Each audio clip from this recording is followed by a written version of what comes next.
ایک ہی پوائنٹ میں بعض دفعہ سارا ٹائم لگ جاتا ہے۔ اللہ نے کیا کہا؟ میدان جنگ میں پہلے ثابت قدمی دکھانی ہے اور پھر اللہ کا ذکر کرنا ہے۔ خالی ذکر سے کام نہیں چلے گا، خالی پیلی کی دعاؤں سے کام نہیں چلے گا۔ ہم چاہتے ہیں ہر آفت کو ہم ٹالیں دعاؤں سے۔ مارکیٹ میں جو چل رہا ہے وہ یہ چل رہا ہے کہ جی دعاؤں سے کیا ہو جائے گا؟ بولتے کیوں نہیں؟ کیا ہو گیا؟ بول لو نا، مسئلہ حل ہو جائے گا۔ تو فلاں مصیبت ہے اس کے لیے یہ وظیفہ، فلاں مصیبت ہے اس کے لیے یہ وظیفہ، کاروبار کا یہ وظیفہ، محنت کر نہیں رہا کاروبار کے لیے، اسباب اختیار کر نہیں رہا۔ یہودی نے جو کاروبار میں ترقی کی ہے وہ انتھک محنت سے کی ہے، ہر لحاظ سے پلاننگ کر کے انہوں نے پوری دنیا کے کاروبار کو اپنے ہاتھ میں بولو بھائی لے لیا۔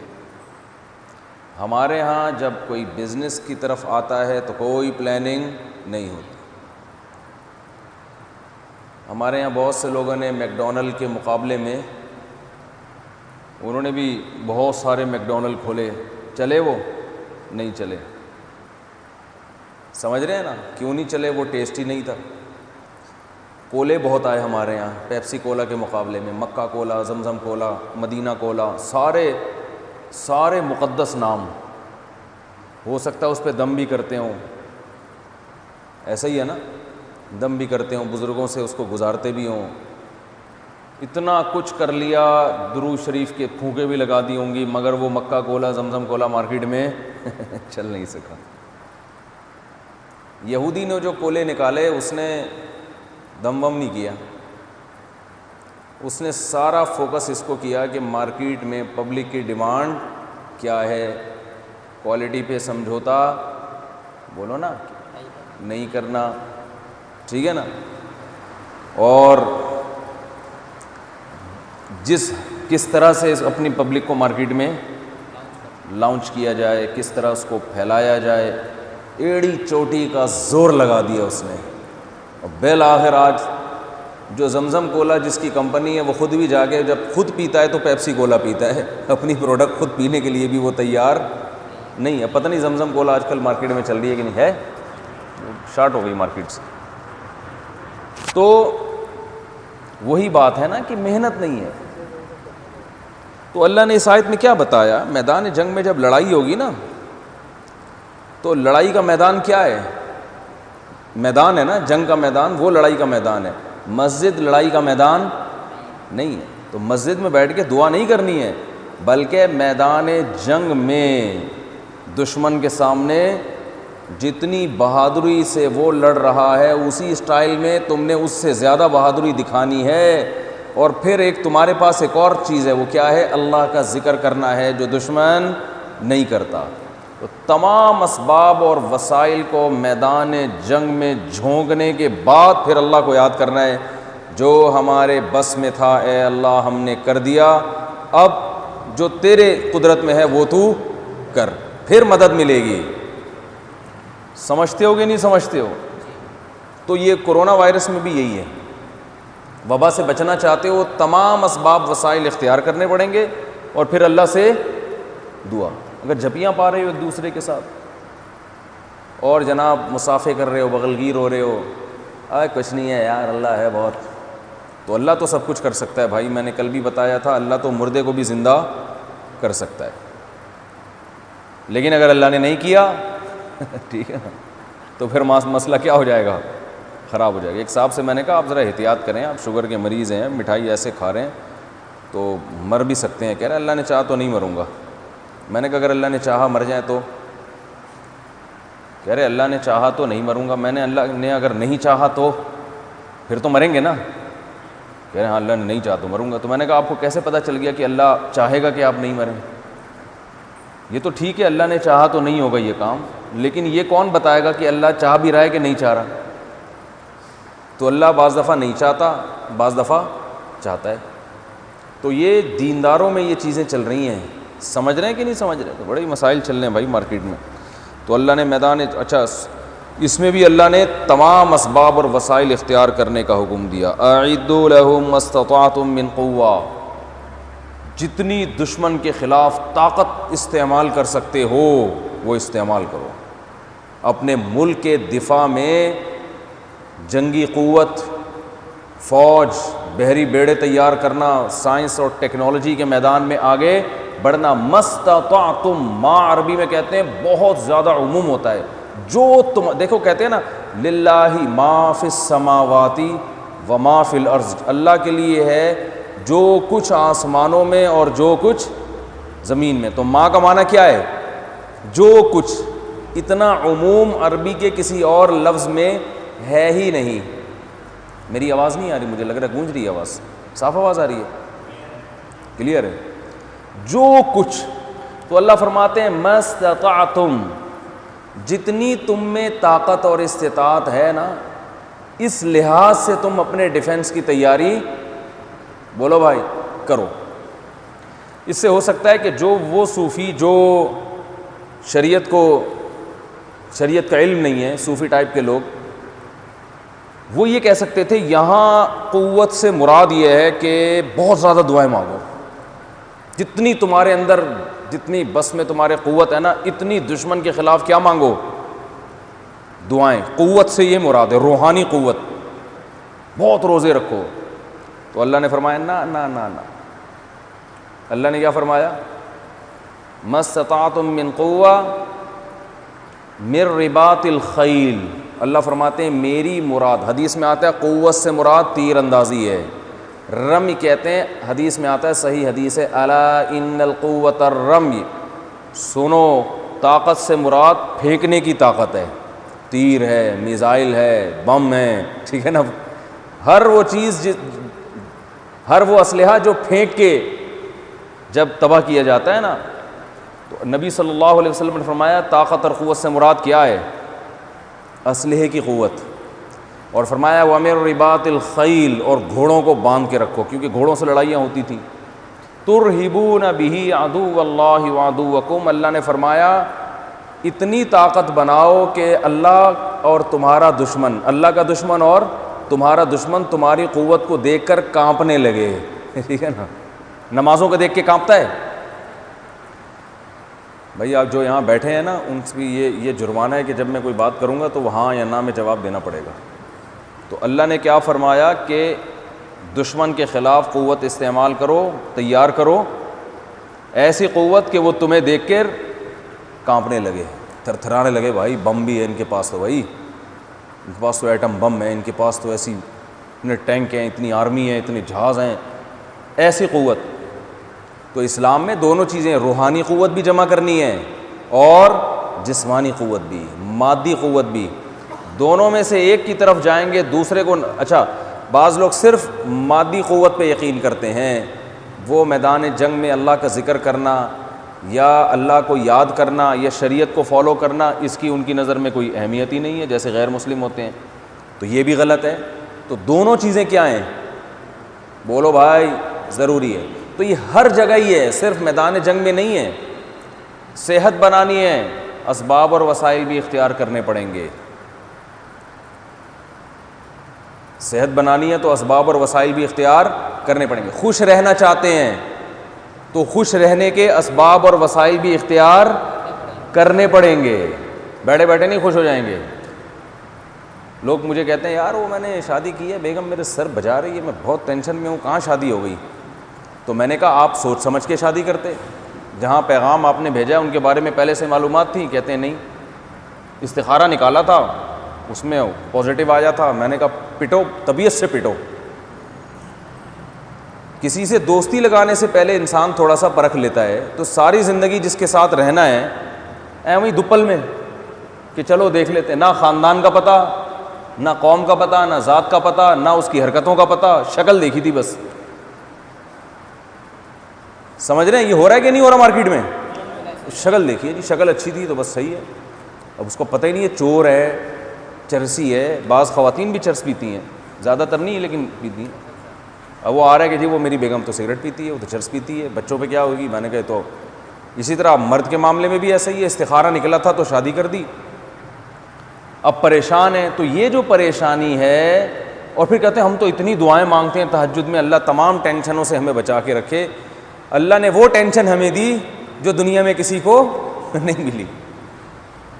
تو بھائی آپ نے ٹینشن سے بچنے کے اسباب اور وسائل مکمل اختیار کیے ہی نہیں ہیں, تو بھائی ٹینشن تو ہوگی. تو کیا بات کر رہا تھا یار, تو ٹینشن سے بچنے کے اسباب اختیار کرتے نہیں ہیں, اور پھر ٹینشنوں میں جکڑ جاتے ہیں, پھر کہتے ہیں پتہ نہیں میرے ساتھ ایسی ٹینشن کیوں ہو رہی. اولاد میں اگر آپ برابری نہیں کریں گے, ایک بچے سے زیادہ لاڈ پیار دوسرے کو نظر انداز کریں گے, تو دوسرا پھر آپ کو ٹینشن دے گا کہ نہیں دے گا؟ دوسرا بچہ پھر تھوڑا ماں باپ سے باغی ہو جاتا ہے, پھر ماں باپ کہتے ہیں ہم نے تو اتنی دعائیں مانگی تھی, نیک صالح بچہ اللہ ہمیں عطا کرے, مگر یہ کیا نکلا, یہ تو بات نہیں مانتا, یہ تو بدتمیزی کرتا ہے. تو بھائی پہلے آپ اپنے بارے میں بھی غور کر لیں کہ کہیں ہمارے اندر کوئی ایسا فالٹ نہیں ہے, فالٹ تو نہیں ہے کہ ہمارے عمل نے اس بچے کو کیا بنا دیا, بولو بھائی, بدتمیز بنا دیا. جب آپ ایک گھر میں کسی کے ساتھ سوتیلے پن جیسا سلوک کریں گے تو شیطان, بچے کو والدین کے خلاف کبھی نہیں جانا چاہیے جیسا مرضی سلوک ہو, لیکن شیطان کو موقع تو دے دیا نا آپ نے ورغلانے کا. وہ آپ کہہ رہے ہیں ہمارے گھر میں سکون ہی نہیں ہے, بچے بات ہی نہیں مانتے. تو بھائی بچے اس لیے بات نہیں مانتے کہ آپ نے ان کی گھر میں تربیت پر کبھی دھیان دیا ہی نہیں ہے. نہ گھر میں کوئی تعلیم کا انتظام ہے کہ بھئی کوئی فضائل کی تعلیم ہو, آخرت سے بچانے کی تعلیم ہو, نہ ان کو علماء کے پاس کبھی لے گئے. جن اسکولوں میں آپ نے اپنے بچوں کو ایڈمیشن کروایا وہ مادی ترقی کو جانتے ہیں, روحانی ترقی کو نہیں جانتے. وہ سارے گوروں کا کلچر آپ کو دے رہے ہیں, اور گوروں کے ہاں تو اولڈ ہاؤس ہے. یہ تو شکر کرو بچے نے آپ کو گلی میں گھر سے باہر ابھی نکالا نہیں ہے. تو اسباب سارے ٹینشنوں کے, اور کہتے ہیں دعائیں مانگ رہے ہیں. ہم تو 27ویں رات کو دعا مانگی تھی, اللہ میرے بچے کو انسان کا بچہ بنا دے. ٹھیک ہے نا. تو اللہ نے یہ ان آیتوں میں کیا پتہ چل رہا ہے بھائی, اسباب, فل اسباب اختیار کرو, اس کے بعد دعائیں بھی پھر قبول ہوں گی. پھر اللہ پہ نظر رکھو. سمجھ رہے ہیں کہ نہیں سمجھ رہے ہیں؟ ہر چیز میں. اور ہمارے نبی نے اسباب ہم سے زیادہ اختیار کیے ہیں. غزوہ خندق میں دیکھو نا, چاروں طرف سے قبائل نے مل کے حملے کا پروگرام بنایا. تو آپ صلی اللہ علیہ وسلم کہہ سکتے تھے اللہ اب یہ تو میں نہیں, کیسے لڑ سکتا ہوں ان سے, بس تو ہی اب مدد کرے گا. نا نا نا, نبی کو معلوم تھا کہ جو میری ذمہ داری ہے پہلے میں پوری کر لوں. مستطعتم, جیسے قرآن میں آتا ہے, جتنی طاقت اور وسائل میرے پاس ہے پہلے میں جھونک دوں, اس کے بعد کیا کروں گا, اللہ سے دعا. تو آپ کے اسباب وسائل کیا تھے؟ اب دیکھیں بہت اہم پوائنٹ ہے, اس کو سمجھیں. آپ کے پاس کیا تھا بھائی؟ پہلی بات تو یہ کہ یہ اتنے سارے قبائل مل کے جب حملہ کر رہے ہیں ایک اکیلی قوم پر, تو اس سے پہلے عرب نے یہ جنگ کبھی دیکھی ہے ہی نہیں. تو عربوں کو اس جنگ کا نہیں پتہ. میرے ارد گرد تو سارے عرب ہیں, عمر ابن خطاب رضی اللہ عنہ, ابو بکر صدیق رضی اللہ تعالیٰ عنہ, بلال حبشی, عبد الرحمن ابن عوف, یہ تو سارے عرب لوگ ہیں. تو عقل یہ کہتی ہے, یہ بھی نہیں کہ بیٹھ کے استخارہ نکال دیا, استخارے میں جو آئے یہاں سے شروع کریں یا یہاں سے لڑائی شروع کریں, نہ. بلکہ آپ صلی اللہ علیہ وسلم نے فرمایا کہ پہلے تو اعلان کیا بھائی کوئی ہمیں مشورہ دے, ہمیں مشورہ دے کہ اس بارے میں کسی نے پہلے ایسی جنگ دیکھی ہو. عرب میں نہیں ملے, سلمان فارسی آئے جو ایران کے تھے. فرمایا کہ یا رسول اللہ ہمارے یہاں ہوتا ہے, سارے قبائل جب مل کے حملہ کرتے ہیں ہم یہ جانتے ہیں پہلے سے یہ جنگ کیسے. آپ نے فرمایا کیا کرتے ہو؟ کہا کہ ہم خندق کھودتے ہیں. اتنی بڑی خندق, گڑھے کھد گئے, دشمن کا گھوڑا جو ہے اس خندق کو پار نہیں کر سکتا. میں اور آپ ہوتے نا, ہم کہتے ہیں ان کو دیکھو, گویا اب مدینہ کے چاروں طرف گڑھے, اتنے لمبے لمبے گڑھے. بھائی کوئی مشورے کے لیے بلایا تھا, سزا دینے کے لیے نہیں بلایا تھا. ہم یہ کہتے ہیں نا جی, ہاں رمضانوں کے دن تو مشورے کے لیے بلایا تھا. یہ کیا بات کر رہے ہو, گرمی میں ہم گڑھا کھودنا آسان کام ہے نہ. نبی صلی اللہ علیہ وسلم ان کے مشورے پر غور کیا آپ نے, اور غور کیا بھائی اس کے علاوہ کوئی آپشن نہیں ہے. اب مسئلہ یہ ہے کہ گڑھے کھودیں کیسے اتنے, یہ آسان ہے بھائی, اتنے کوئی کرینیں تھوڑی تھی اس زمانے میں, کتنے گڑھے کھودیں, کتنے دن لگیں گے اس میں, اور پہلے ہمارے پاس کھانے پینے کو ہے نہیں. معاشی سارے تاجر تو ادھر آ جائیں گے, سارے زراعت والے ادھر آ جائیں گے, گڑھے کھودنا آسان کام ہے بہت, لیکن آپ کو پاس اسباب کی دنیا میں اس کے علاوہ کوئی آپشن نہیں تھا. اب ہم ہوتے ہیں نا, ہمارے یہاں کے جو وہ دیندار جن کے پاس علم نہیں ہے وہ تانے دیتے, یہ اللہ سے, یہ لوگ جو ہے نا اللہ سے نہیں ڈرتے, یہ انسانوں سے ڈرتے ہیں. دیکھو کس ٹینشن میں اپنے ساتھیوں کو ڈال دیا. بچانے والی ذات کیا ہے؟ اللہ کی ہے. مدد تو اللہ کی طرف سے آتی ہے. جتنی ٹینشن یہ گڑھے کھودنے میں لگا رہے ہیں, اتنی وظیفہ پڑھنے میں دعا میں لگا لیتے, بھلا یہی ہوتا کہ نہیں ہوتا بھائی؟ جتنی ٹینشن یہ حفاظتی تدابیر میں لگا رہے ہیں, انسانوں سے ڈر رہے ہیں, ان کو موت سے خطرہ ہے, موت سے ڈرتے ہیں. ایک طرف شہادت کے فضائل کہ شہادت اتنی بڑی چیز ہے, اور ایک طرف موت سے بچنے کا ایسا انتظام کہ گڑھا کھودنے میں پتہ نہیں کتنے شہید ہو جائیں. بھائی یہ تو بس اب اللہ سے دعا مانگو بھائی, یہ تو نہیں ہو سکتا بھائی, کھانے کو تو روٹی بھی نہیں ہے. اور نا نا نا, نبی نے فرمایا اس کے علاوہ ہمارے پاس کوئی, میری امت کو سبق دلانا ہے.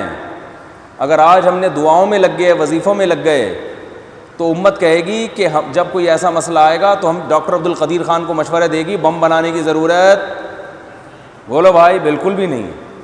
کیا کرنا ہے انڈیا کے خلاف بم بنا کے بلا وجہ خام خامے؟ ہمارا امیج ویسے ہی دنیا کے سامنے خراب ہوا ہے. ڈاکٹر عبد القدیر خان کو کہتے چلے نکلے بستر اٹھا کے, چلا کریں, 4 مہینے لگائیں, خانقاہ میں جائیں, حج کریں, 6 عمریں اور کرا دیں ہم. خدا کی قسم ڈاکٹر عبد القدیر خان کا ہم پر اتنا بڑا احسان ہے. میں نے ایک بہت بڑے عالم سے سنا جو بڑے پرہیزگار ہیں, کہتے ہیں اگر ڈاکٹر عبد القدیر خان نہ ہوتا تو آج ہماری داڑیاں محفوظ نہ ہوتی. آپ کیا معمولی سمجھ رہے ہو؟ کہ یہ جو ہماری داڑیاں اور ہم پگڑیاں پہن کے عزت کے ساتھ بیٹھے ہوئے ہیں اور نمازیں پڑھ رہے ہیں اور بیانات کر رہے ہیں اور مدرسے چلا رہے ہیں, ہمارے جو ایٹمی سائنسدان ہیں ڈاکٹر عبد القدیر خان کے علاوہ بھی جنہوں نے تعاون کیا, یہ ان کی برکت ہے, ان کی محنت ہے کہ آج ہم عزت کے ساتھ بیٹھے ہوئے ہیں اس ملک میں. لیکن ہمارے دیندار طبقہ مانتا ہی نہیں ہے. وہ کہتے ہیں وہ جو بابا ہے نا کلفٹن پہ, انہوں نے سمندر کے پانی کو روک کے رکھا ہوا ہے, وہ فلانے نے روکا ہوا ہے. میں خدا نخواستہ کسی عالم بزرگ کی توہین مقصد نہیں ہے, علماء کی وجہ سے تو آفتیں رکتی ہیں, علماء کی وجہ سے, بزرگوں کی وجہ سے تو بلائیں اللہ تعالیٰ ٹال دیتا ہے, یہ تو حقیقت ہے. لیکن ہمیں نبی کی سیرت میں کیا ملتا ہے بھائی؟ دونوں کام ساتھ ساتھ لے کے چل رہے ہیں. اللہ کو بھی راضی کرنا ہے اور اسباب اور وسائل بھی اللہ کے کہنے سے اختیار کرنے ہیں. اللہ ہی نے کہا ہے کہ اختیار کرو. تو اب آپ دیکھیں رسول اللہ صلی اللہ علیہ وسلم نے غزوہ خندق میں کیا انتھک محنت کی ہے. یہاں تک بھوک سے صحابہ نڈھال ہوئے ہیں کہ پیٹ پہ پتھر باندھے, اور آپ نے کہا ہم بھی تمہارے ساتھ ہیں, 2 پتھر آپ نے پیٹ میں باندھے.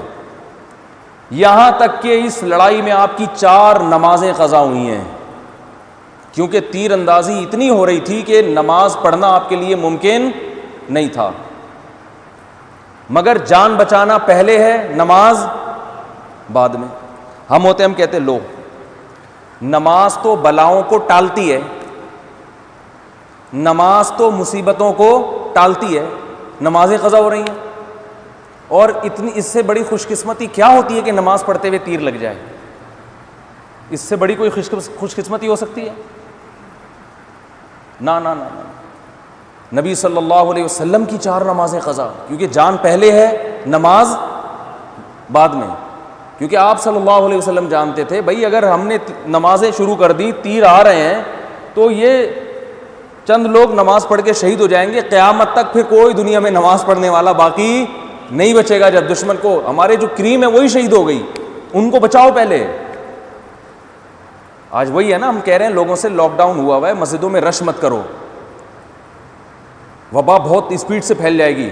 لوگ کہتے ہیں نہیں نماز سے تو وبا ختم ہوگی. ارے وبا کو نماز روزے کا پتہ ہے کہ مجھے ختم, جرسیموں کو پتہ ہے یہ چونکہ میرے ساتھ نمازی چپک کے کھڑا ہوا ہے لہذا یہ چھینک مارے گا تو میں اڑ کے اس کی ناک میں اس لیے نہیں جاؤں گا کہ یہ نماز پڑھ رہا ہے. وائرس کو پتہ ہے کیا ہو گیا؟ وائرس کو تو نہیں پتا نا. وائرس کہے گا بھائی یہ روزے دار ہے, یہ ہندو ہے, یہ تہجد گزار ہے, وائرس ٹرانسفر ہوگا. وائرس کا کوئی مذہب ظاہری لحاظ سے, ویسے تو سارے وائرس مسلمان ہیں, حقیقت ہے اللہ تعالیٰ نے تو ہر چیز کو کہا نا یہ سب اللہ کے فرما بردار ہیں. تو وہ اللہ ہی کے حکم پہ جا رہا ہوتا ہے، اور اللہ نے اس کو بتایا بھائی یہ دنیا دارالاسباب ہے، اس میں نمازی اور بے نمازی کا کوئی فرق نہیں کرنا، جہاں موقع ملے نکل لو ٹھیک ہے نا. تو وہ دیکھتا ہے جہاں ناک میں، بس ناک میں گھسنے کی دیر ہے اس وائرس، اس کے بعد پھر آٹومیٹیکلی سارا سسٹم بولو بھائی شروع ہو جاتا ہے. تو نماز پڑھیں، گھر میں پڑھیں، کراؤڈ نہ لگائیں، مجمع نہ لگائیں. تو خیر کہاں سے کہاں بات چلے گی. تو آپ صلی اللہ علیہ وسلم نے سارے اسباب اور وسائل اختیار کرنے کے بعد جو آپ کا کام تھا کر لیا. اب اللہ نے کہا اب جو تم سے نہیں ہو سکتا وہ کون کرے گا؟ وہ میں کروں. آپ سے کیا نہیں ہو سکتا؟ اتنے لوگوں کے کھانے کا انتظام آپ سے نہیں ہو سکتا، غربت ہے. صحابی آتے ہیں یا رسول اللہ صرف آپ کے کھانے کا انتظام ہے میرے پاس، آپ کی حالت دیکھی نہیں جا رہی، باقیوں کا کر لیں گے. آپ نے فرمایا لے آؤ، سب کو لے آؤ. بھائی سب کو کیسے لے آئیں، ہانڈی میں اتنا نہیں ہے. فرمایا لے آؤ. دسترخوان لگایا گیا. آپ نے فرمایا کہ اپنی بیوی سے کہہ دو کہ دیگچی سے ڈھکن نہ ہٹا، بس چمچے سے نکال کے دیتی جائیں. وہ دیتی جا رہی ہیں اور نکلتا ہی جا رہا ہے. یہ جو گھر میں جا کے ڈھکن دیکھتیوں میں جھانک کے دیکھتے ہو نا، اس سے برکت ختم ہوتی ہے کھانے کی. جا کے دیکھ رہے ہوتے کتنی بوٹیاں رہ گئیں، ڈال رہے ہوتے ہیں نا، جب بار بار جھانک کے دیکھ رہے ہوتے ہیں ایسا تو نہیں میرے حصے میں کوئی آئی نہیں کچھ. تو اللہ پہ توکل رکھو، اعتماد رکھو، مل جائے گا آپ کو بھی. 2-3 کوفتے آپ کے حصے میں بھی. انڈے والا سالن جس دن بنتا ہے نا اس دن دیکھ رہے ہوتے ہیں جا کے. میری عادت ہے میں جب بھی دودھ پکا ہوا ہوتا ہے تو ڈھکن اٹھا کے دیکھتا ہوں ملائی ہے کہ نہیں ہے. یہ میری عادت ہے، پتہ نہیں. اور پھر وہ وہاں سے ملائی چند سیکنڈوں کے اندر غائب. میں پرواہ نہیں کرتا. ملائی کے بارے میں نے گھر والوں کو بتایا ہوا ہے کہ اگر اس کو بچا کے رکھنا ہے، گھر والے بعض دفعہ گھی بھی نکالتے ہیں ملائی سے، گھی نکالنا ہے کچھ بھی نکالنا ہے تو میرے ڈھکن تک پہنچنے سے پہلے یہ کارروائی ہو جانی چاہیے. مجھے اگر دودھ کے اوپر گرم ملائی نظر آئی اور میں نے دیکھی تو پھر میں کسی کی نہیں سنوں. بعض گھر والے کہتے ہیں دودھ کا بیڑا غرق ہو جائے، ساری ملائی اٹھا لو تو دودھ میں پھر وہ رہتا نہیں نا، اس میں جان نہیں رہتی، دم نہیں رہتا. تو ملائی ہمیں پسند اتنی ہے، گرم جو نہیں دودھ کے اوپر جو ایسے تیر رہی ہوتی ہے، بڑی لذیذ ہوتی ہے، لوگ کھاتے نہیں آج کل. تو آپ صلی اللہ علیہ وسلم نے کیا فرمایا کہ گھر والوں سے کہنا کہ وہ دیتے رہے نکالنے. سب نے سیر ہو کے پیا ہے دودھ کا ایک پیالہ، سب نے سیر ہو کے پیا. اور پھر معجزے ظاہر ہو رہے ہیں. آپ نے کدال چلائی، چنگاری اڑی. آپ نے فرمایا کہ میں کیسر و کسریٰ کے خزانے اپنی امت کے ہاتھوں میں دیکھ رہا ہوں. ان قریب روم اور فارس کی سلطنتیں تباہ ہونے والی ہیں. تو بھائی یہ کر کے سپر پاور کو تباہ کرنے کی خوشخبریاں سنا رہے ہیں کہ جو میرے ساتھی یہ کر رہے ہیں نا، اللہ نے مجھے خوشخبریاں دے دی ہیں کہ ان قریب دنیا کی سپر پاور انہی لوگوں کے ہاتھوں سے، جن کے پاس پہننے کے لیے چپل نہیں، جن کے پاس کھانے کے لیے روٹی نہیں. تم ان قریب ان کے کنگن تمہارے پاس آنے والے ہیں، سونے کے کنگن. اور آئے پھر صحابہ کے ہاتھ میں. یہ سب کچھ کرنے کے بعد پھر اللہ کی طرف سے کیا آتی ہے؟ مدد، معجزے. ہم یہ سب کچھ دیکھتے نہیں ہیں اور معجزوں کو فوکس کر رہے ہوتے ہیں. یار وہ بدر میں فرشتے اترے تھے یار وہ نبی صلی اللہ علیہ وسلم تو غزوہ بدر میں میدان میں اتنی رو کے دعائیں مانگی تھیں. یہ سب کچھ کرنے کے بعد سمجھتے ہو کہ نہیں سمجھتے ہو؟ تو اللہ تعالیٰ نے اس دنیا کو اسباب سے جوڑ دیا. بھائی جو محنت کرے گا اسے ملے گا. غیر مسلموں نے کی، ان کو مل گئی. ہم پیڑے کھا رہے ہیں بیٹھ کے. کوئی مسئلہ خراب ہوتا ہے، یہ وظیفہ پڑھ لو، فلانا وظیفہ پڑھ لو. یہ ابے بھائی تو اسباب تو پورے اختیار کر کامیابی کے. کل ایک کوئی آیا کہ بچی کے لیے رشتہ آیا ہے، وہ بچی کو رشتہ پسند نہیں آ رہا. بھائی سارے سب کچھ سیٹ ہے، بچی نے استخارہ کیا، اس میں کوئی الٹا سیدھا نکل آیا ہے، خطرناک قسم کا استخارہ نکل آیا. میں نے کہا اس بچی کو بندہ پہلے ہی پسند نہیں ہوگا تو وہی دماغ میں لے کے سوئی ہوگی تو الٹا سیدھا آ گیا. تو جو دماغ میں لے کے سوتے ہو وہی آ جاتا ہے. حدیث میں تو آتا ہے بھائی اچھا رشتے کا انکار مت کرو. یہ تو نہیں کہا کہ اچھا رشتہ آئے تو استخارہ نکالو، پھر دیکھو ادھر آیا تو ادھر چلے جاؤ، ادھر آیا تو. یہ استخاروں نے آج کل کے جو استخارے، سنت استخارے کی بات نہیں کر رہا، یہ جو آج کل استخارہ ہو رہا ہے یہ امت کا بیڑا غرق کر رہا ہے. پہلے ہی امت ایسے کام کرتی ہے جس کی کوئی ریزن نہیں ہوتی، اوپر سے استخارے کی وجہ سے باقاعدہ ایسے کام کرے گی جو بالکل ان لاجیکل ہوں گے، کیونکہ استخارے میں نکلے ہوں گے وہ.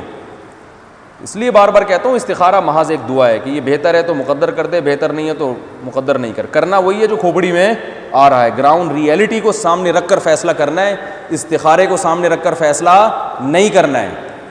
نہیں سمجھ میں آ رہا تو جیسے چل رہے ہو ویسے چلو. اسی لیے اللہ نے فرمایا وَأَطِيعُوا اللَّهَ وَرَسُولَهُ وَلَا تَنَازَعُوا, میدان جنگ میں اطاعت کرنی ہے, جھگڑا نہیں کرنا. فَتَفْشَلُوا, اگر یہ کیا تو وَتَذْهَبَ رِيحُكُمْ, اختلاف کیا تو تمہاری ہوا اکھڑ جائے گی. چاہے کتنے سجدے کر لو, کتنی نمازیں پڑھ لو, اگر تمہارے اندر اتحاد نہیں ہوگا, قومی اتحاد, دین کا اتحاد, یہ نہیں ہوگا تو تم دشمن کے سامنے نہیں ٹھہر سکتے.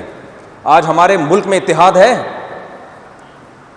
وہ اس کے خلاف, وہ میں پہلے بھی ہم بھی تھے اس میں. اب ہم کہتے ہیں یار فرقواریت پہ بات مت کرو, لوگ کہتے ہیں وہ فلاں فرقہ سر اٹھا رہا ہے, اس پہ فتویٰ کیوں نہیں لگاتے. یہ علماء جو ہے نا گونگے ہو گئے ہیں معاذ اللہ, حق بیان نہیں کر رہے. بھائی ہر حق بیان کرنے کا نہیں ہوتا, آگ لگ جائے گی.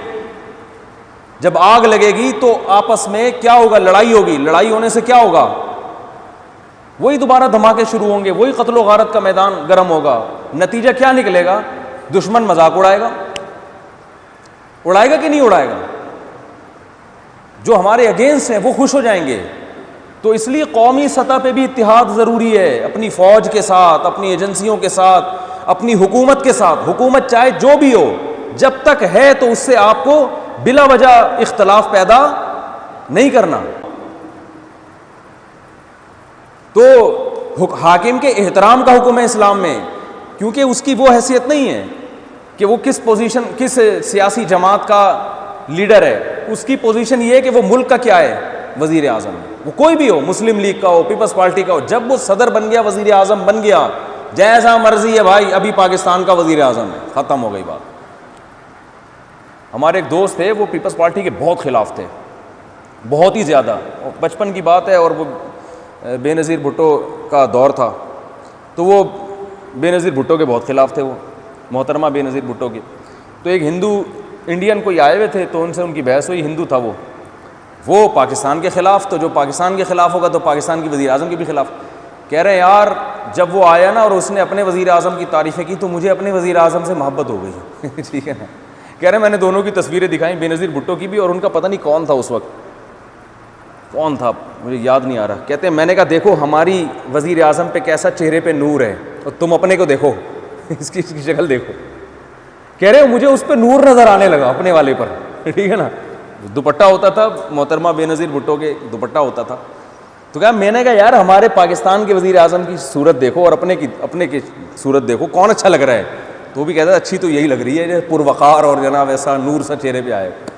کہہ رہے ہیں یار ہمیں جس کی میں ساری زندگی مخالفت کی, لیکن اپنے جو ہے نا جو ہمارے مخالف ہے اس کے مقابلے میں ہمیں اپنے کیا لگتے ہیں, اچھے لگتے ہیں. تو آپ بلا وجہ انڈیا سے دشمنی نہ لیں, ہم نہیں کہتے. اور انڈیا کے مسلمان تو خاص طور پر ہمارے بھائی ہیں. سب سے پہلے تو اسلام ہے, اور انڈیا میں ہر طرح کے لوگ ہیں, ہندوؤں میں اچھے بھی ہیں برے بھی ہیں.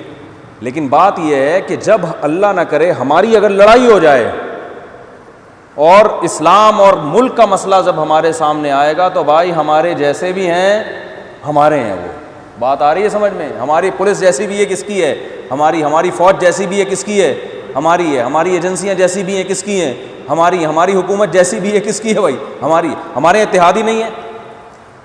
ایک کوئی کام کہتا ہے دوسرا ٹانگیں کھینچ رہا ہے اس کی, تو خراب ہے, تیری سازش ہے کوئی. اس میں کسی ٹاسک پہ جمع نہیں ہوتے ہیں. کوئی ایک ایشو ایسا نہیں ہے جس پہ ساری قوم کیا ہو جائے, متحد. ہر آدمی دوسرے کو سازشی کہہ رہا ہے, ہر آدمی دوسرے کی ٹانگیں کھینچ رہا ہے. تو اللہ نے فرمایا جھگڑے مت کرو, لڑو مت, دشمن کے مقابلے میں تو کم از کم متحد ہو جاؤ.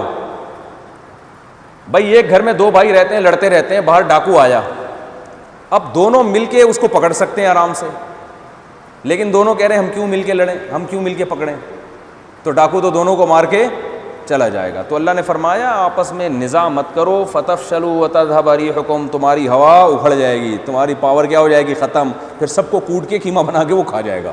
سمجھ رہے ہیں کہ نہیں سمجھ رہے ہیں. ولا تكونوا كالذين خرجوا من ديارهم بطرا ورئاء الناس, اور اللہ کے راستے میں جہاد میں ریاکاری کے لیے نہ نکلا کرو. اور اللہ تعالیٰ نے پھر آیات میں حکم دیا کہ خوب دشمن کے خلاف طاقت اور قوت اختیار کرو. پوری سورہ انفال اور سورہ توبہ جہاد ہی بھرا ہوا ہے اس میں. یا ایھا النبی حرض المؤمنین علی القتال, اے نبی مومنین کو جہاد پر ابھاریے. اگر یہ 20 صبر کرنے والے ہوں گے تو 200 پر اللہ ان کو غالب کرے گا. پھر اللہ نے فرمایا اب اللہ نے دیکھا تم میں کمزوری پیدا ہو گئی ہے تو اب کیا ہے کہ اگر تم میں 100 صبر کرنے والے ہوں گے تو 200 پہ اللہ ان کو غالب کرے گا, 1000 ہوں گے تو 2000 پہ غالب کرے گا. تو اس میں اللہ نے بتا دیا کہ تمہاری طاقت اگر دشمن کے مقابلے میں آدھی ہے تو بھی تم لڑو, تمہیں اللہ فتح دے دے گا. آدھی ٹیکنالوجی کام آئے گی اور آدھا تمہارا ایمان کام آئے گا. سمجھ رہے ہو کہ نہیں سمجھ رہے؟ 50-100 سے لڑیں گے, فتح کس کو ہوگی؟ 50 کو ہو جائے گی. تو یہ بھی ایک اللہ نے ہمیں بتایا, اور اس سے بھی پتہ چلتا ہے کہ اسباب اور وسائل لڑنے کے لیے کم از کم آدھے کا ریشو ہونا چاہیے. اگر آدھے سے بھی کم ہے پھر لڑنے کی اجازت بولو بھائی نہیں ہے. نوح علیہ السلام کو لڑنے کی اجازت کیوں نہیں تھی؟ ساری دنیا ایک طرف تھی, وہ تھوڑے سے لوگ ایمان لائے. نبی صلی اللہ علیہ وسلم 13 سالہ مکی دور میں کیوں نہیں لڑے؟ بھائی تھوڑے سے لوگ ہیں, اتنے سارے لوگوں سے لڑ نہیں سکتے. مدینہ میں دفاع کا پر اکتفا کیا آپ نے, اور جب 10,000 کا لشکر تیار ہو گیا اب مکہ پہ آپ نے حملہ کیا. تو وہاں لڑائیوں میں بھی اسباب کو سامنے رکھ کر لڑا جا رہا ہے. ہمارے یہاں کہتے ہیں اٹھو یہ کر دو, اٹھو یہ کر دو, بھائی پٹ جائے گا, پکڑ کے لے جائیں گے. کہہ رہے ہو اللہ بہت بڑا مدد کرنے والا ہے. تو اللہ نے کہا ہے کہ جتنا تپڑ ہے نا اس حساب سے کام کیا کرو. سمجھ رہے کہ نہیں سمجھ رہے؟ ایک آدمی آیا میرے پاس, میری بیوی جو ہے نا یوں کر رہی ہے, یوں کر رہی ہے, فلانا کر رہی ہے, تو بہت زیادہ پریشان تھا. میں نے کہا علیحدگی اختیار کرو. کہہ رہے وہ سالے بوٹیاں بنا کے کھا جائیں گے میری, اور وہ کسی سیاسی تنظیم میں ہیں, بہت بڑی تنظیم تھی, بہت پاورفل تنظیم ہے. تو میں نے کہا صبر کرو پھر, اور کیا ہے. شادی کرنے سے پہلے سوچنا چاہیے تھا میں کہاں شادی کر رہا ہوں میں. جب کر لی تو اب پٹو, تو ورنہ اگر کوئی اور ایسا کام کرو گے تو لینے کے دینے پڑ جائیں گے. یہ ہوتا ہے نا. اچھا بھائی پھڈا کرنے سے پہلے دیکھو کتنے آدمی ہیں. ٹھیک ہے, پھڈا کرنے سے پہلے جو دیکھ لیتا ہے نا کتنے آدمی ہیں, اس کی وقتی طور پر ذلت ہوتی ہے مگر بڑی بے عزتی سے بچ جاتا ہے وہ. اور جو تھوڑی سی عزت کے لیے کہ نہیں میں ڈر کے بھاگا تو لوگ کیا کہیں گے, بھاگ گیا, وہ لڑتا ہے تو پھر اس سے بڑی بے عزتی ہوتی ہے اس کی. تو بڑی بے عزتی اچھی ہے یا چھوٹی بے عزتی اچھی ہے؟ تو اس لیے جب بھی لڑو دیکھو بندے کتنے ہیں. ٹھیک ہے نا, بندے کتنے آپ کے حساب سے ہیں تو ٹھیک ہے, نہیں تو پتلی گلی سے نکل لو. وہ ایک بہت دبلا سا آدمی تھا, اسے ایک طاقتور نے جو ہے نا گزرتے ہوئے مذاق کیا, ایسے کر کے دھکا دیا, بیچارہ لڑک کے نیچے گر گیا. اب وہ کھڑا ہوا, اس نے بولا یار اگر میں انتقام اس سے لوں تو یہ 6 دھکے اور لگائے گا, اور نہیں لوں تو لوگ بولیں گے ڈر گیا. تو جو دبلے لوگ ہوتے ہیں ان کا دماغ بہت تیز ہوتا ہے. ان کی ساری طاقت کہاں ہوتی ہے؟ دماغ میں. تو وہ کہنے لگا کہ یار اب بیزتی, چھوٹی بیزتی برداشت کر لو, بڑی سے بڑی جو ہے نا وہ اس سے بچت ہو جائے گی. تو کہنے لگا یار یہ جو آپ نے مجھے دھکا دیا یہ سنجیدہ تھے آپ یا مذاق کیا ہے آپ نے؟ اس کا خیال تھا اگر یہ بولے گا مذاق کیا ہے تو میں بولوں گا چلو کوئی بات نہیں, یہ تو مذاق تو ہوتا ہے یار دوستوں میں. تو کہنے لگا آپ نے مجھے جان کر دھکا دیا ہے یا مذاق کیا ہے؟ کہتا ہے میں نے جان کر دھکا دیا ہے آپ, مذاق میں نے نہیں کیا. کہتا ہے اچھا ہو گیا ورنہ میں ایسا مذاق برداشت نہیں کرتا. نکل گیا. ٹھیک ہے, کہتا ہے اچھا ہو گیا آپ نے مذاق نہیں کیا ورنہ میں ایسا مذاق برداشت نہیں کرتا, اور یہ کہہ کے فوراً بھاگ گیا. کہہ رہا تو دیکھو تھوڑی سی بے عزتی ہوئی مگر بڑی بے عزتی سے دماغ لگانا چاہیے ایسے موقع پہ. تو اللہ نے فرمایا کہ جتنی قوت ہے اس کے حساب سے.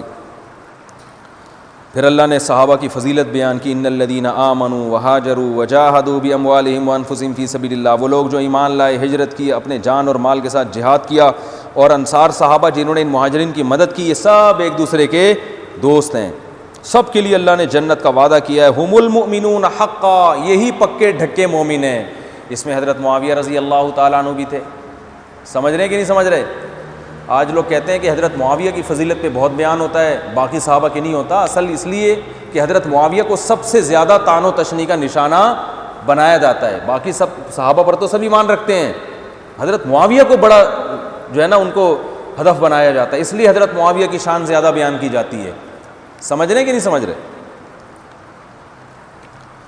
اس کے بعد سورہ توبہ ہے, اس میں اللہ تعالیٰ نے حکم دیا, جب مکہ فتح ہوا تو مشرکین کو حکم دیا 4 مہینے تمہارے پاس ہیں, 4 مہینے کے بعد مشرکین کو حرم سے نکال دیا جائے گا. اللہ نے یہ بھی کہا ان میں جو ایمان لے آئے, قرآن سننا چاہے تو اس کو لاؤ تاکہ وہ اللہ کا کلام سنے. تو تبلیغ پر کوئی پابندی نہیں ہے. کوئی غیر مسلم آنا چاہتا ہے اس کے لیے اسلام نے اپنا ظرف کشادہ رکھا ہوا ہے. فرمایا حتیٰ یسمع کلام اللہ, کوئی بھی مشرک اللہ کا کلام سننا چاہے اسے آنے دو تاکہ وہ اللہ کا کلام سنے.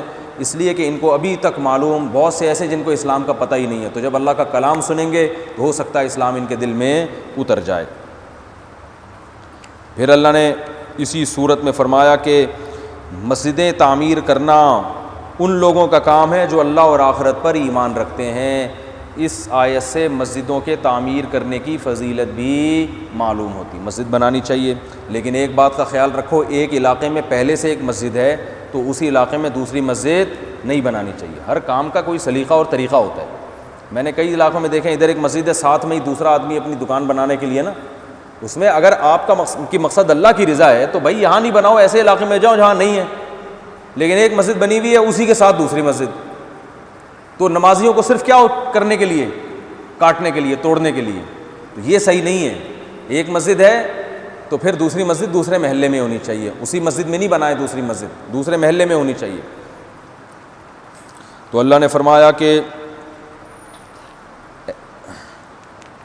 غزوہ حنین کا بھی تذکرہ ہے کہ مکہ کے بعد جو ہے نا غزوہ حنین ہوا، اس میں صحابہ کو خیال ہوا ہم نے تو جب تھوڑے تھے تو اتنی بڑی بڑی لڑائیاں فتح، اب تو ہم بڑے طاقتور ہو گئے ہیں، اب تو اللہ ہمیں فتح دے گا۔ تو بعض کے دل میں یہ خیال آیا اور شکست ہو گئی، اور اللہ نے فرمایا شکست اس لیے ہوئی ہے کہ تم نے نظر اسباب پہ رکھی ہے۔ تو ہم نے اسباب اختیار کرنے ہیں، لیکن یقین کرنا ہے کہ ہوتا کس سے ہے؟ اللہ سے۔ جیسے تبلیغ والے کہتے ہیں نا بھائی اللہ سے ہوتا ہے، اللہ کے غیر سے نہیں ہوتا، تو وہ اس لیے کہتے ہیں کہ ہم نے اسباب اختیار کرنا ہے، نظر اسباب پہ نہیں رکھنی۔ نظر کس پہ رکھنی ہے؟ اللہ پہ۔ بھائی اللہ سے ہوتا ہے، اللہ نہ چاہے تو سارے بھی اسباب اختیار کر لو، کچھ نہیں ہوگا، اللہ چاہے گا تو کچھ بھی نہیں کرو، سب کچھ ہو جائے گا۔ تو یہ مطلب ہے اللہ پہ نظر رکھنے کا۔ اللہ نے ان لوگوں کی بھی جو ہے نا سزا کو بیان کیا جو زکوٰۃ نہیں دیتے، سونے اور چاندی جمع کر کے رکھتے ہیں اور اللہ کی راہ میں خرچ نہیں کرتے۔ اللہ نے فرمایا ان کو دردناک عذاب کی خوشخبری دے دیں، اسی سونے چاندی کو پگھلایا جائے گا، جباہہم وجنوبہم وظہورہم، ان کے پہلو اور ان کی پیشانیوں کو داغا جائے گا قیامت کے دن۔ اس لیے بھائی سونا خواتین نے بہت رکھا ہوا ہوتا ہے، اس کی زکوٰۃ نکالا کریں، یہی سونا ورنہ پگھلا کے اللہ اسی سے پیشانی کو جلائے گا۔ منافقین، اس میں غزوہ تبوک کا بھی ذکر ہے۔ منافقین، غزوہ تبوک بہت سخت لڑائی تھی، منافقین دائیں بائیں ہو گئے، ہم نہیں جائیں گے، یہ کریں گے وہ کریں گے، بڑے مسائل، گرمی بہت ہے، تو ان کو بہت شدید وعیدیں سنائی گئیں اور کہا کہ اگر سفر قریب ہوتا تو یہ جاتے، دور ہے تو اب یہ کنارہ کشی اختیار کر لیں۔ تو اس سے پتہ چلتا ہے مخلص لوگ وہ ہوتے ہیں جو خوشی میں بھی ساتھ دیں اور غم میں بھی۔ بہت سے لوگ خوشحالی میں تو آپ کے دائیں بائیں گھوم رہے ہوتے ہیں، جہاں حالات خراب ہوئے پتلی گلی سے نکل گئے، تو یہ منافق ہونے کی علامت ہوتی ہے۔ مومنین، اللہ نے فرمایا کہ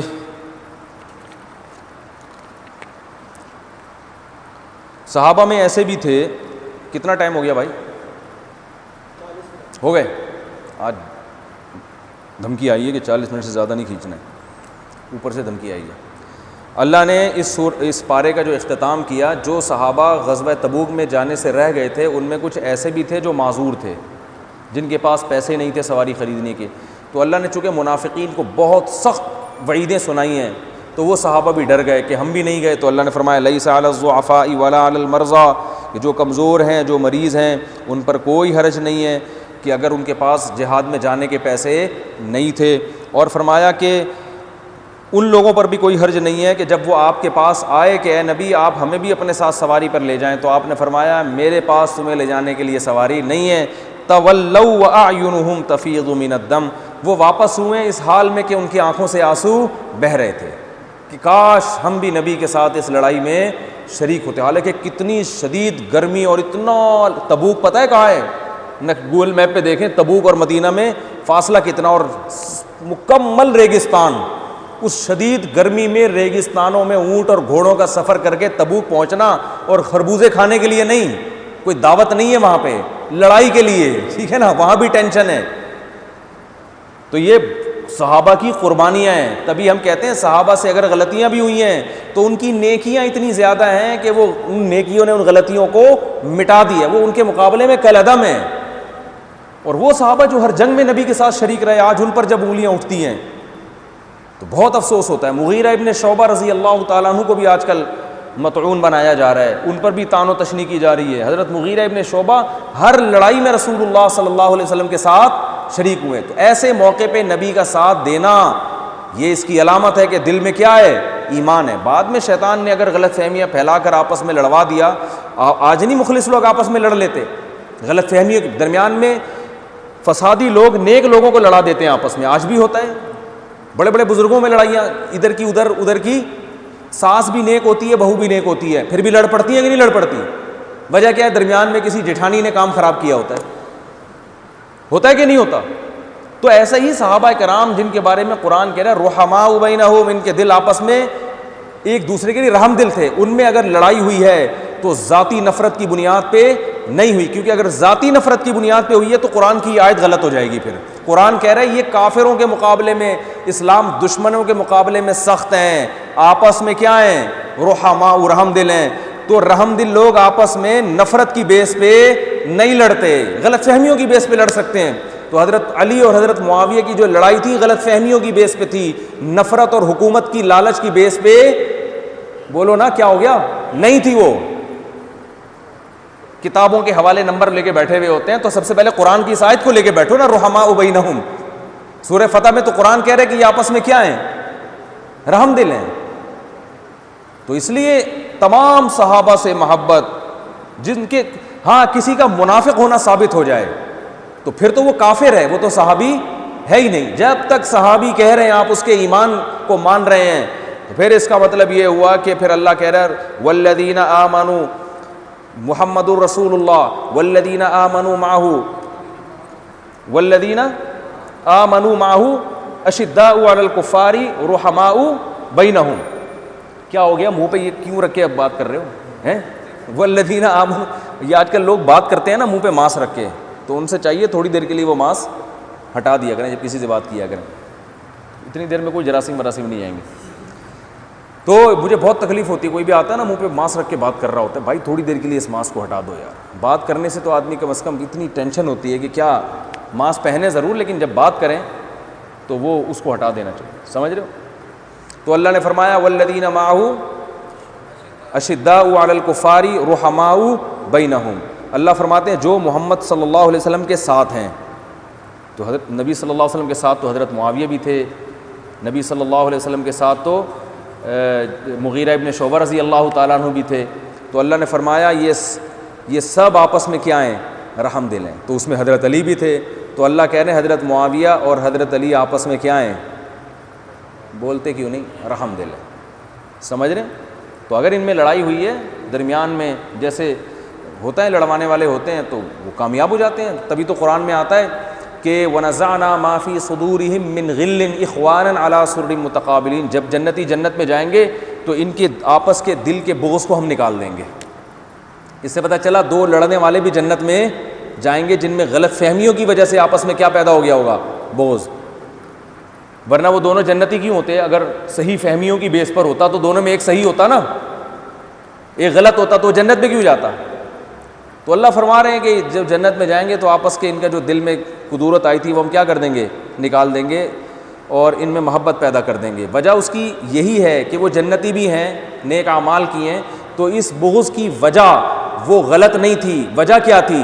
صحیح تھی، اور وہ تھی غلط فہمی۔ درمیان میں کچھ فسادیوں نے کام خراب کیا تھا، جو ادھر کی ادھر، ادھر کی ادھر لگا۔ آج ہو جاتا ہے، بڑے اچھے اچھے لوگ آپس میں غلط فہمی کا شکار ہوتے ہیں، لڑ جاتے ہیں، اور بہت کچھ پھر ایک دوسرے کے خلاف ہو جاتا ہے۔ تو اس لیے اللہ نے فرمایا کہ یہ صحابہ جو ہیں، یہ جب تبوک میں آپ نے ان کو جانے کی اجازت نہیں دی تو ان کی حالت یہ تھی کہ ہم کہتے ہیں اچھا ہے پیسے بھی نہیں ہے، بڑا ٹائٹ بہانہ مل گیا پیچھے رہ جانے کا۔ تو اللہ فرماتے ہیں پیچھے رہ کر ان کی آنکھوں سے آنسو بہہ رہے ہیں، تو ان پر کوئی گناہ نہیں ہے، اور ان کی تو اللہ تعالیٰ نے پھر تعریف کی ہے۔ تو اس سے یہ بھی پتہ چلتا ہے بھائی ایمان کا ایک زبردست، یہ اس کو کہتے ہیں نفس مطمئنہ، کہ نیکی کر کے خوشی ہو اور برائی کر کے غم ہو انسان کو۔ تو یہ برائی تو نہیں تھی، لیکن برائی سے مشابہت تو تھی نا کہ جہاد میں نہیں جا رہے، تو اس پہ اتنا غم کے آنسوؤں سے رو رہے ہیں۔ تو یہ کیفیت کسی کو مل جائے نا کہ نماز پڑھنے پہ خوشی ہوتی ہے، چھوٹنے پہ غم ہوتا ہے، روزہ رکھنے پہ خوشی ہے، چھوڑنے پہ غم ہے، تو یہ بہت بڑی کیفیت ہے۔ اللہ ہم سب کو یہ عطا فرمائے۔ وما علینا الا البلاغ۔